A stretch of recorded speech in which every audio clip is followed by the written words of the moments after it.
Alay Sakati, Hello. Alay Sakhi Manasi, Hello. Alay Sakhi Rupati, Hello, बोला. Sakhi Pramadini, Alay Sakati Jaya, Hala ba? देखो ना संगति वसंत राजंग आगमन सती ए आम उद्यान केमिति नाना बेरंगर फुलरी केते सुंदर देखा जाउछि रे संगति Hello. आ तमन जानि छ ना संगति कौन किला? मतिना चिरमलर परेसरी सहल जाई 17 पैसरी कालीपदर कन संगति सतर किला. ले संगति Hello. कांची के जानी ए सुंदर पुष्पधन के देखिला सतरी आज मते भारी खुशी लागुछि रे संगति सतर किला. हेले संगति Hello. मु जहाँ कहबा के चाहछि कौन कहीं बाकी चाहते किला? तमन का मन देखि सुनिबा ना सकी Hello. तेबे ठीक अछि मन देखि सुना ठीक है किला. देखो सखी देखो संगति Hello. देखो सखी देखो उद्यान की शोभामयी मलय समीरे पुष्प चहटी गला प्रेम रंग देला मोम नमः की गला ओ प्रेम रंग देला मोम नमः की गला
सकती Hello. देखना चिटा चिटा प्रजापति उड़ी फूले तनु मना वासिना कला हमारा पुष्पे दिया चुपना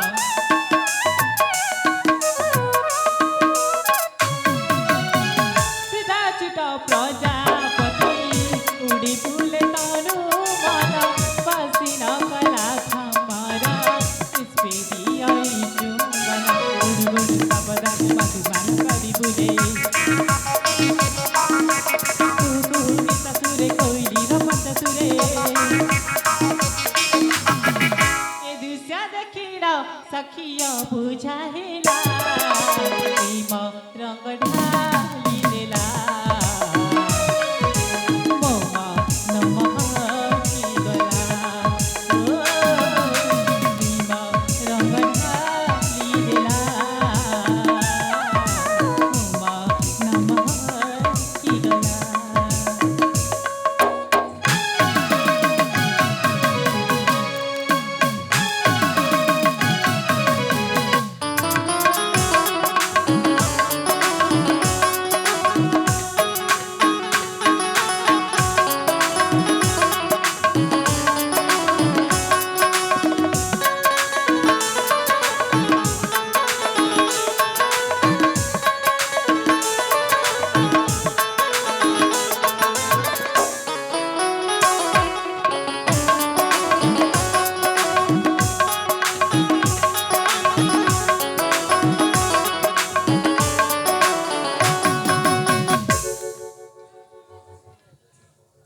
अले संगति देखो नि संगति तमन के तुम मजुबनर कथा जहाँ जानी खोलिकी कहीदेले संगति जदि तुम मैंने किसी मत कहवाक चाहता ताहले संगति आ विलंब कर कहीं शीघ्र शीघ्र कहीदेले Hello, apa? संगति Kita kali lagi bentar. अरे बाबा तब जहाँ कहवाक चाहता वो कहीं की खराब है बीबी Satu kilo. हाँ संगति Sate di ma, kos kamera pati gola rasun kumbara.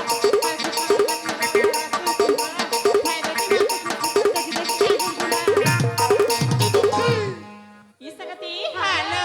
देखो ना तमन समस्त जे कोन जे कहबा के चाहछ सतरे मु किछि माने बुझी पारुनी ए ମା ସତେ କି ବୁଝିପାରୁ ନା ମନ ଧ୍ୟାନ ଦେଇକି ଶୁଣ ହେଲା ଯେମିତି କି ଦ୍ୱିତୀୟ ଥର କହିବାକୁ ନ ପଡ଼େ हाउ ते भी ठीक अछि আলে আপা তাহলে শুনালো লাজ কুলি লাজ বালি কেড়ে সুন্দর বগিচারে ফুটি ଅଛି নালি মন্দার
हां बावला मो मने देखि सुनिछि तापरे ମାତାରେ ଦେବେ ସିନ୍ଦୁର ରାଣୀ କରିବେ କକାର আলে ঘুরে সুখে রাহে হেবে তো মন ঠাকুরা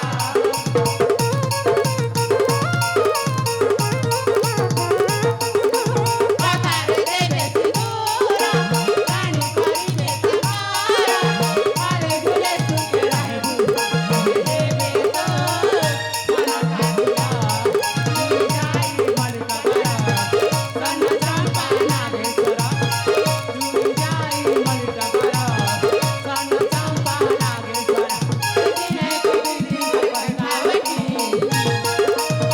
আলে আপা তুমি শুনছ না हां संगति तिथाय धर्म तिदाम दाल कलागी हिरो गुटे कर्मासाठी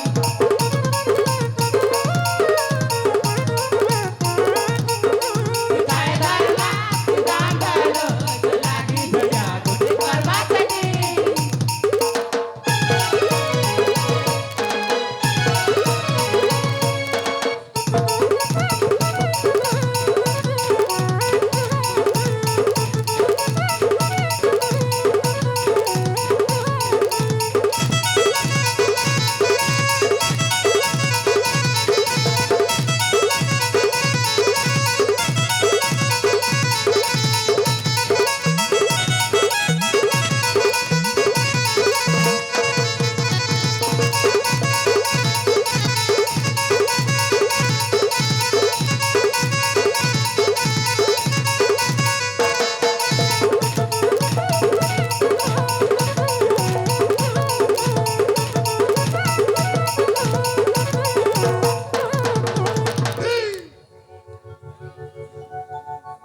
ଆଲେ ସାଙ୍ଗତି ହ୍ୟାଲୋ ଦେଖୁନ ସଖୀ ତମମାନେ ସମସ୍ତେ ନା ଆଜିକାଲି ଭାରି ଦୁଷ୍ଟ ହେଇଗଲେଣି ତମେମାନେ କ'ଣ ଯେ କହିବାକୁ ଚାହୁଁଛ ମୁଁ ସଦର ସେ କଥା ବୁଝିପାରୁଛି ସତ କିଲୋ ହେଲେ ସାଙ୍ଗତି ହ୍ୟାଲୋ ବୟସର ପ୍ରଥମ ପହଞ୍ଚ ଅତିକ୍ରମ କଲା ପରେ ସମସ୍ତେ ନିଜ ନିଜ ଶାଶୁଘରକୁ ଚାଲିଯିବାର ସାଙ୍ଗତି ହ୍ୟାଲୋ ଆଉ ତମମାନେ ନା ସତରେ ମୋତେ ବହୁତ ଚିଡ଼ି ସାରିଲଣି ଆରେ ଆପା ସାଙ୍ଗତି ତମକୁ ସାଙ୍ଗସାଥି ବୋଲି ଏମିତି କହିଦେଲି ଯେ କଣ ରାଗି ଯାଉଛ କିଲୋ?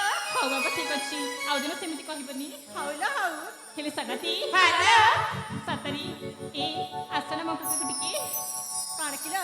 କଣ କିଲୋ ଆପା ଦେଖ ନା ସାଙ୍ଗତି ଚାଦରରେ କେମିତି ଗୋଟେ ସୁନ୍ଦର ଗୋଲାପ ଫୁଲ ଫୁଟି ଅଛି ହ୍ୟାଲୋ ହେଲେ ସାଙ୍ଗତି ହ୍ୟାଲୋ ଗୁଣି ଗୁଣି ହେଇ ସେ କଳା ଫୁଲଟା ସେ ଫୁଲ ଦେହରୁ ସବୁତକ ରସକୁ